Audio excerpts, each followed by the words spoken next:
आज हम आपको एक बेहद अनमोल जानकारी देने जा रहे हैं। 26 फरवरी को पड़ने वाली महाशिवरात्रि के शुभ अवसर पर यदि आप एक विशेष उपाय कर लेते हैं तो आपके जीवन से गरीबी हमेशा के लिए समाप्त हो सकती है। आज हम आपको प्रकृति द्वारा प्रदान किए गए कुछ ऐसे चमत्कारी पौधों के बारे में बताएंगे जिनका मात्र स्पर्श करने से धन संबंधी परेशानियां दूर हो सकती हैं। यदि आप इन पौधों की जड़ को महाशिवरात्रि के दिन बताए गए नियमों के अनुसार अपने घर ले आते हैं और सही विधि से उसका उपयोग करते हैं तो आपको अपार धन लाभ प्राप्त हो सकता है और करोड़पति बनने से कोई ताकत आपको रोक नहीं सकती। मैं माता रानी की सौगंध खाकर कहता हूं कि यदि आपने इस जानकारी को पूरे विश्वास और श्रद्धा से अपनाया तो आपकी सभी इच्छाएं पूर्ण हो सकती हैं। लेकिन एक विनम्र अनुरोध है कि इस पूरी जानकारी को ध्यानपूर्वक अंत तक समझें, तभी आपको इसका संपूर्ण लाभ प्राप्त होगा। जब तक बताए गए उपायों को पूरी श्रद्धा से नहीं किया जाता तब तक उनका प्रभाव संपूर्ण रूप से नहीं मिलता। आपकी जानकारी के लिए बता दें कि इस वर्ष की महाशिवरात्रि जो 26 फरवरी को पड़ रही है, एक अत्यंत दुर्लभ और शक्तिशाली शिवरात्रि मानी जा रही है। इसका महत्व इसलिए भी बढ़ जाता है क्योंकि यह 144 वर्षों के बाद कुंभ स्नान के संयोग से पड़ रही है। यह अवसर अत्यंत दुर्लभ है और यदि आप इस दिन कुछ विशेष जड़ी बूटियों का सही उपयोग करते हैं तो भगवान शिव की कृपा से धन समृद्धि और अपार सुख की प्राप्ति हो सकती है। आज हम जिस चमत्कारी जड़ी बूटी की बात कर रहे हैं उसे अमृत बूटी भी कहा जाता है। यह संजीवनी बूटी के समान प्रभावशाली मानी जाती है, इसलिए इसे हल्के में लेने की भूल न करें। हम आपको इस विशेष पौधे के चमत्कारी गुणों और आयुर्वेदिक उपयोग के बारे में विस्तार से बताएंगे। यदि यह पौधा आपके घर के आसपास मौजूद है तो इसे साधारण समझकर नजरअंदाज न करें क्योंकि इसके गुण असाधारण हैं। यदि आप हमारे बताए अनुसार इस पौधे की पूजा अर्चना शुरू कर देते हैं तो इसका अद्भुत प्रभाव आपको जल्द ही देखने को मिलेगा। जैसे जैसे आप इसके चमत्कारी गुणों को जानेंगे वैसे वैसे आपके मन में इसके प्रति आस्था और श्रद्धा बढ़ती जाएगी। यह जानकर आपको गर्व होगा कि भारत की पवित्र भूमि पर ऐसे दिव्य और चमत्कारी पौधे आज भी मौजूद हैं जो हमारे जीवन में सकारात्मक परिवर्तन ला सकते हैं। यह पौधे इस पौधे को कई जगह लटजीरा के नाम से जानते हैं, कई जगह इस चिड़चिड़ा के नाम से भी जानते हैं, कई जगह के नाम से भी जानते हैं। हो सकता है आप दूसरे राज्य में हो या फिर कहीं से आप हमारी वीडियो को देख रहे हो या फिर दूसरे देश से देख रहे हो तो इसे अलग अलग प्रति में अलग अलग जगह में अलग अलग हिस्सों में अलग अलग नाम से जाना जाता है। लेकिन वीडियो में देखकर कि आप इसे समझ सकते हैं तो खासकर यह जो पौधा है इसे लटजीरा के नाम से भी बहुत से लोग जानते हैं। और इसे अपामार्ग क्यों बोला जाता है? क्योंकि यह उल्टा चलता है। इसके जो बीज होते हैं बिल्कुल ही उल्टे होते हैं। आप अन्य पौधे के बीज देखेंगे, फूल के बीज देखेंगे तो ऊपर की तरफ होते हैं, लेकिन यह निकले की तरफ होता है। इनका जो बीज होता है यह निकले की तरफ होता है, यह उल्टा होता है, इसीलिए इसे अपामार्ग बोला जाता है। यह अपामार्ग विद्या में बहुत इसका प्रयोग होता है। कभी इसके बारे में मैं जानकारी बताऊंगा तो क्यों यह हमारे लिए कीमती है, क्यों यह आज साधारण है, तो आपको हम इस वीडियो में बताएंगे। सर्वप्रथम तो सभी दर्शकों को कहना चाहूंगा कि कमेंट बॉक्स में हर हर महादेव, जय भगवान शिव जरूर लिखना। अगर आप भारत भूमि से हैं तो जय हिंद बिल्कुल ही लिखना। इसका जो मैं आयुर्वेदिक प्रयोग बताऊंगा शायद यह प्रयोग जानने के बाद कल से आप इनका प्रयोग करना शुरू कर देंगे। साथ ही साथ इसका मैं आप लोगों को वनस्पति प्रयोग के साथ साथ इसका जबरदस्त चमत्कारी एवं तांत्रिक प्रयोग भी बताऊंगा। तांत्रिक प्रयोग का मतलब है इसका आप जो जीवन में प्रयोग करके बहुत सारे अपने समस्याओं को दूर कर सकते हैं। तो सर्वप्रथम इसके बारे में मुझे ज्ञान का प्राप्त हुआ जब हम शिवरात्रि के दिन महाकुंभ स्नान करने के लिए प्रयागराज गए थे। तब वहां हमें एक महात्मा के साथ जब हमारी भेंट हुई तो हमने उनसे बाद में पूछा कि महाराज, आप लोग काफी लंबे समय से सिद्ध प्राप्त करते हैं, लंबे समय से आप शिव भगवान की साधना करते हैं, तो हमें यह बताइए आप लोग 1 महीने तक बिना जल ग्रहण किए हुए किस प्रकार से साधना करते हैं।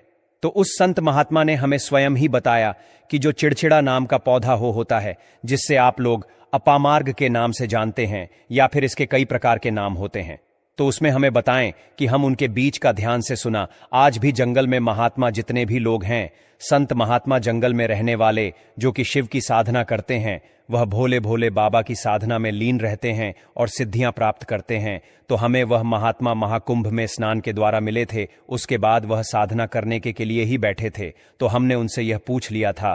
तब उन महात्मा ने हमें बताया कि उनके बीज की खिचड़ी बनाया जाता है और उनके 2 चम्मच खिचड़ी खाना होता है। अगर आप उनके बीज का खिचड़ी बना के 2 चम्मच खा लेते हैं तो आपको 1 महीने तक भूख प्यास नहीं लगती है। तो संत ने हमें बताएं कि 1 महीने तक हमें भूख और प्यास नहीं लगती। फिर हम लंबे समय तक जब साधना करते हैं, हमारे धर्मशास्त्रों में यह भी कहा जाता है, जो मनुष्य साधना करके महाशिवरात्रि के दिन भोलेनाथ को प्रसन्न कर लेता है तो उसके सारे दुख दर्द कष्ट दूर हो जाते हैं। जिस इंसान के ऊपर बोले बाबा का आशीर्वाद प्राप्त होता है, वह इंसान सबसे धनी श्रेष्ठ बुद्धिमान होता है। वैसे तो भोले बाबा थोड़ी सी पूजा पाठ में ही प्रसन्न हो जाते हैं, लेकिन कुछ ऐसे नियम हैं, इसके प्रयोग से उनकी पूजा करने से लाभ की प्राप्ति होती है। तो उन महात्मा ने हमें बताया कि इस पौधे के जड़ में मां गंगा का वास होता है। जी हां, बिल्कुल ही मां गंगा का वास होता है। और यह भी माना जाता है कि प्राचीन ग्रंथों में भी लिखा है कि अमृत की कुछ बूंद इसकी जड़ में पड़ी थी। इसलिए आयुर्वेदिक में इस पौधे को संजीवनी बूटी के नाम से जाना जाता है। इसलिए आज भी लोग, जो धार्मिक लोग रहते हैं, आपके यहां कोई लोग इसके दातुन करते हैं कि नहीं? जो बहुत से पुराने, जो सयाने बुजुर्ग लोग हैं, जिसे हम बुजुर्ग के नाम से भी जानते हैं, ओल्ड मैन कहा जाता है, पुराने जो व्यक्ति है, काफी पुराने, तो ऐसे व्यक्ति इसकी जड़ की दातुन करते हैं। क्यों करते हैं? क्योंकि इसके जड़ में गंगा मैया का वास होता है। अमृत की कुछ बूंद गिरी थी, यह सर्वप्रथम जानते हैं। इसका आयुर्वेदिक प्रयोग जानेंगे। इनका चमत्कारी प्रयोग, आयुर्वेदिक प्रयोग सर्वप्रथम बताना चाहूंगा। अगर इसकी जड़ का दातुन किया जाए, जिससे लंबे समय से दांतों में पारियां हैं, दांतों में दर्द बना रहता है, किसी कारण बस डॉक्टरी इलाज नहीं कर पा रहे या फिर डॉक्टरी दवा खा रहे हैं, फिर भी दांतों में दर्द बना हुआ है, ठीक नहीं होता है, तो केवल इसकी दातुन करने मात्र से, केवल इसके दातुन करने मात्र से दांतों में जितने भी कीड़े हैं, बैक्टीरिया है, जिसके कारण आपके दांतों में दर्द बना रहता है, वह दर्द इसके दातुन करने से केवल 15 दिनों तक उनकी आपको रेगुलर दातुन करना है। 2 से 3 दिनों में इसके रिजल्ट मिल जाए, दांतों के दर्द समाप्त हो जाएंगे, तो उसके दांतों के पीलापन को भी जड़ से समाप्त करते हैं। जिनके दांतों में पीलापन है, लोग जिनका मजाक उड़ाते हैं, जिनके खुद के ही परिवार के लोग बेइज्जती कर देते हैं, बेइज्जती का जिन लोगों को सामना करना पड़े, जिनके दांत काफी पीले हैं, गंदे हैं, ऐसे व्यक्ति को भी इसे दातुन जरूर करना चाहिए। इससे दातुन करने के बाद हमारे दांतों में चमक आ जाती है, हमारे दांत वाइट बन जाते हैं, एकदम क्लीन हो जाते हैं। यह तो हुआ। अब इसका दूसरा प्रयोग आप जानते हैं। टीवी चैनल आपको कभी गलत जानकारी नहीं देगा। किस प्रकार से यह प्रयोग हमने कई लोगों को हम खुद कर चुके हैं, इसलिए हम प्रमाणित प्रयोग बता रहे हैं। हमारे द्वारा बताई हुई जानकारी 100% सत्य होती है, क्योंकि यह चैनल सत्य घटनाओं पर ही आधारित है। इसलिए हम आपको अपने मन से मंगणिन नहीं सुनते हैं। प्राचीन काल से जो चला आ रहा है, उनसे रिलेटिव जानकारी हम आपको इस चैनल के माध्यम से बताते हैं। इसके अलावा आप इसकी जड़ को बाबा से हिसार, फिस्टुला आदि रोगों में भी इसका प्रयोग कर सकते हैं। क्या करें कि उनकी ज्यादा के को पीस करके दही या फिर मैं जैसे माता बोलते हैं, उसमें मिलकर रेगुलर 2-3 दिन पीने से आपको काफी राहत मिलेगी और आपकी जो बीमारी है वह हमेशा के लिए खत्म हो जाएगी। इसका एक और प्रयोग आपको बताना चाहूंगा कि जो महिलाएं होती हैं, गर्भवती महिलाएं, तो जिनके प्रसव होने में विलंब हो रही है, बहुत सारी ऐसी माताएं बहनें होती हैं ग्रामीण इलाकों में, शहरी इलाकों में, जिन्हें प्रसव के समय में काफी पीड़ा होती है। जो लोग चाहते हैं डॉक्टर के जरिए से चीड़ फाड़ ना हो, क्योंकि चीड़ फाड़ के चक्कर में काफी होती है, बाद में आगे चल करके अपने जैसे टांके लग पाए कि फाड़ कर करके बच्चा बाहर निकल पाया, तो उससे काफी हमें बाँ में दिक्कतों का सामना करना पड़ता है। आप चाहते हैं कि आपका जो डिलीवरी सुविधा पूर्वक हो जाए, अर्थात आपके प्रसव हो जाए। किसी भी प्रकार की जो जड़ होती है, इससे आपको सर्वप्रथम 2-4 आपको चावल के दाने ले लेना है और इसकी जड़ है, इसमें आपको डालना है।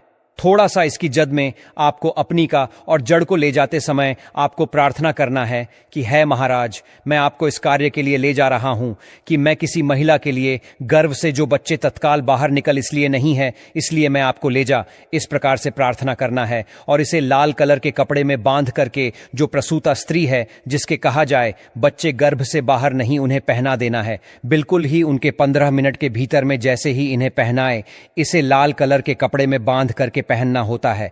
तत्काल गर्भनाल से बाहर आ जाएंगे, बच्चे बाहर आ जाते हैं। इसके बाद तत्काल इसकी जड़ को निकाल देना होता है, कमर में बंधी तत्काल निकाल देना है, अन्यथा यह क्या करता है, गर्भनाल को भी बाहर निकल सकता है। तो यह प्रसव में जो विलंब होती है, जिनके बच्चे गर्भ से बाहर नहीं आते हैं, इसमें संध्या नहीं। हमने बहुत से लोगों को यह प्रयोग कर कर देख चुके हैं। इसके बाद लिए जानते हैं इसका कुछ और आयुर्वेदिक प्रयोग, उसके बाद उसके चमत्कारी प्रयोग बताना शुरू करूंगा। आप चमत्कारी प्रयोग इस पौधे में कूट कूट कर भरे हुए हैं। दोस्तों, हम आपको इस पौधे के चमत्कारी प्रयोग के साथ साथ कुछ ऐसे प्रयोग भी बताएंगे कि आपके घर में धन आना शुरू हो जाएगा। आपके घर में जो धन आएगा उसमें वृद्धि होगी, वह कभी खत्म होने का नाम ही नहीं लगा। तो वह उपाय हम वीडियो के अंत में आपको बताएंगे, तो वीडियो के अंत तक आपको बने रहना है। वीडियो को पूरा देखने पर ही आपको सही सटीक जानकारी प्राप्त होगी, इसलिए वीडियो के अंत तक बने रहे। आपको हम बता दें कि जिनके दांत दर्द हो रहे हैं, बहुत से लोग ऐसे हैं जिनको सर का दर्द होता है, तो सर दर्द वालों को बताना चाहूंगा। दांत के दर्द बताया, दांत के दर्द को ठीक करने के बाद आपके को जला करके भस्म भी बना सकते हैं, और उनकी भस्म बनाने के बाद जहां पर दर्द होता है वहां पर आप लोगों को उसे भस्म को लगा लेना है, तो आपका दर्द कुछ ही घंटे के अंदर समाप्त हो जाएगा। दोस्तों, हमारे चैनल का संकल्प है सही जानकारी आप लोगों तक बिल्कुल निशुल्क पहुंचना।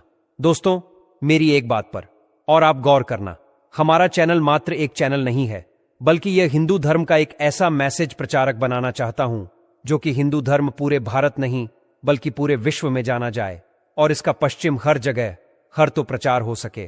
भक्तों, इस चैनल में हम आपको सारी जानकारी बिल्कुल फ्री माध्यम में बताएंगे, जिनसे आपको लाभ की प्राप्ति हो सके, धन दौलत ऐश्वर्या की प्राप्ति हो सके, और जो भी आपके घर में या आसपास बीमारियां हैं उन सभी से आप लोगों को मैं बचा सकूं।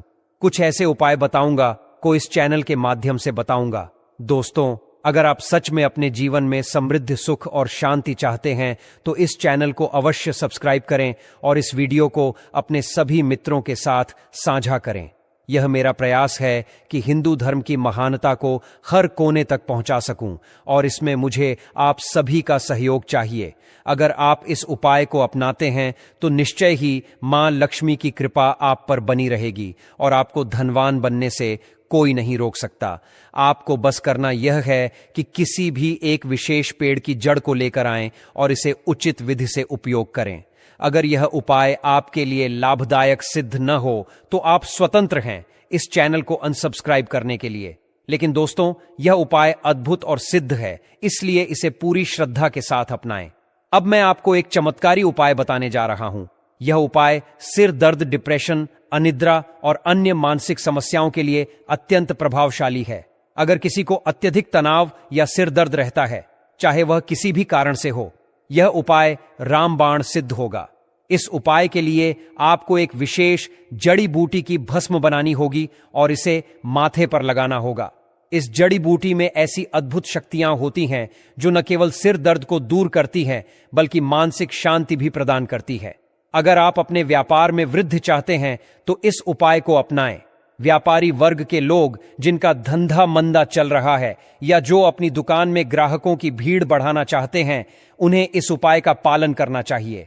किसी शुभ दिन जैसे रवि पुष्य नक्षत्र गुरु, पुष्य नक्षत्र दीपावली, होली या कृतिका नक्षत्र में एक विशेष जड़ को लाकर लाल कपड़े में बांधकर अपने व्यापारिक स्थान पर रखना चाहिए। जैसे ही आप यह उपाय करेंगे, ग्राहकों की संख्या में वृद्धि होगी और आपकी आमदनी में भी इजाफा होगा। आपकी प्रगति दिन रात बढ़ती जाएगी और भोलेनाथ की कृपा आप पर सदा बनी रहेगी।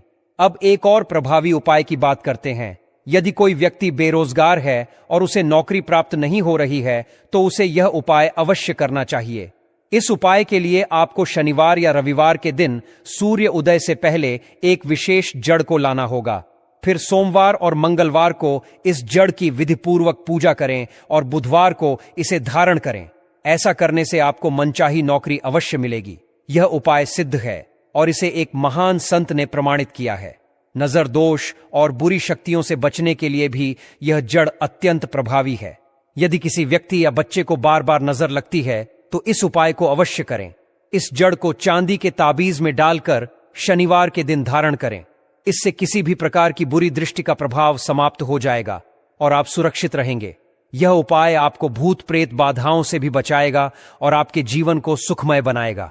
अब मैं आपको एक अत्यंत गुप्त और प्रभावशाली उपाय बताने जा रहा हूं, जिसे बहुत कम लोग जानते हैं। यदि आप चाहते हैं कि लोग आपकी बात सुनें, आपकी ओर आकर्षित हों और आपकी बातों का पालन करें, तो इस उपाय को अपनाएं। इसके लिए आपको एक विशेष जड़ और सफेद दुर्वा घास को पीसकर एक चमत्कारी तिलक बनाना होगा।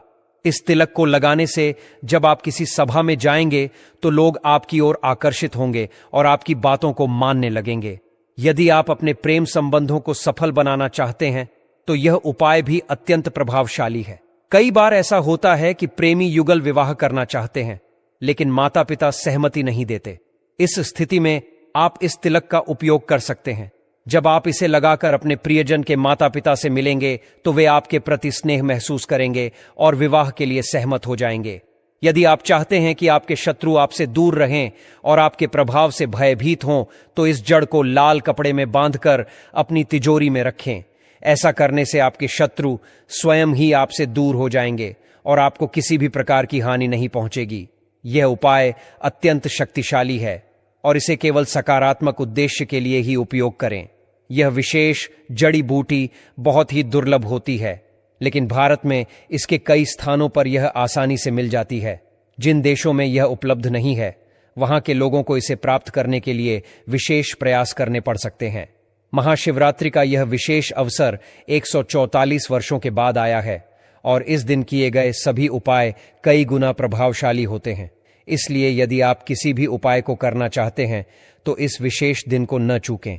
इस दिन की गई साधनाएं अत्यंत सफल होती हैं और आपकी मनोकामनाओं को शीघ्र पूर्ण करती हैं।